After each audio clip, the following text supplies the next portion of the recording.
Hello, আসসালামু আলাইকুম everyone. সবাই কেমন আছেন? আশা করি সবাই ভালো আছেন। এই ভিডিওতে এখন আমরা দেখাবো যে কিভাবে আপনি এরকম দুটি পেজ একসাথে করে আপনি 3D ভিউয়ের কাজ করবেন, 3D ওয়ালের কাজ করবেন।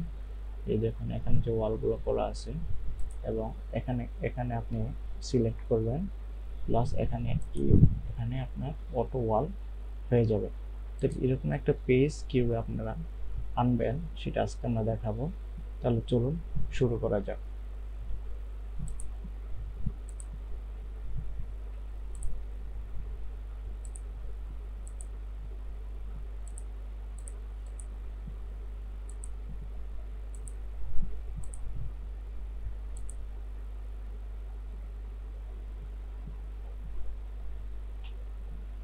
এই যে এখন একটু ভালো করে খেয়াল করে দেখুন, প্রথম আমরা যেই ভাবে দেখাইছিলাম সেভাবে আমরা তৈরি করব।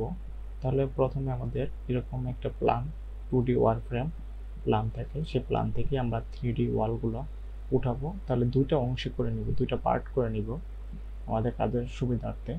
তাহলে এই অংশটাকে কিভাবে আমরা পূর্বের অংশে ফিরিয়ে আনবো সেটা আজকে আমরা দেখাবো।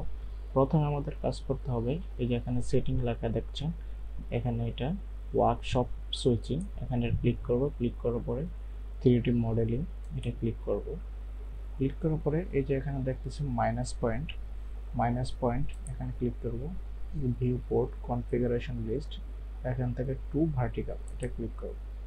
টু ভার্টিক্যাল ক্লিক করার পরে দেখুন আমাদের অলরেডি কিন্তু দুইটা অংশ হয়ে গেছে। তাহলে যে এই অংশটা আমাদের 3D ভিউটা দেখা যাবে, আর এই অংশে আমরা 2D প্ল্যানে সিলেক্ট করে ওয়ালগুলা উঠাবো। তাহলে এখান থেকে আমরা এই অংশটা থাকবে, এই অংশটা আমরা এই দেখুন, এই যে দেখুন, হ্যাঁ রিয়েলিস্টিক, এই যে দেখছেন। তাহলে আমরা কাজ করব এই অংশে যেরকম পূর্বে আমরা কাজ করেছি, ওয়ালগুলো উঠাইছি যেরকম আমাদের। এখন আমরা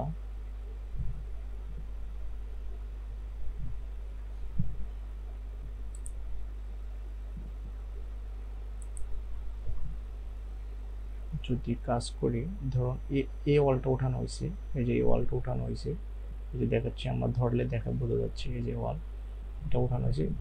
এখন এই ওয়ালটা উঠে দেখাবো যে এখান থেকে ওখানে কিভাবে ওয়াল উঠবে। তাহলে প্রথমে আমরা রেক্টেঙ্গুলার যে টুলসটা আছে এটা আমরা ব্যবহার করব, কমান্ড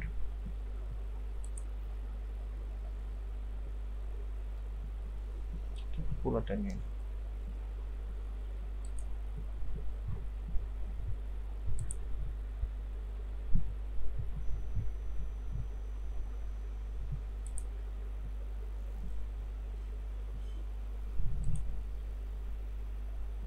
সিলেক্ট করব। সিলেক্ট করার পরে EXT এক্সট্রুড,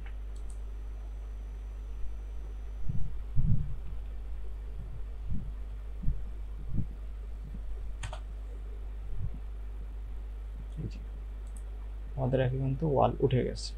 দেখুন এই যে ওয়াল উঠে গেছে অলরেডি। সুতরাং আপনারা যদি বুঝতে পারেন তাহলে আপনারা একটু ট্রাই করে দেখবেন। সবাই সাথে থাকার জন্য অসংখ্য ধন্যবাদ। আপনারা এভাবে ট্রাই করে দেখবেন।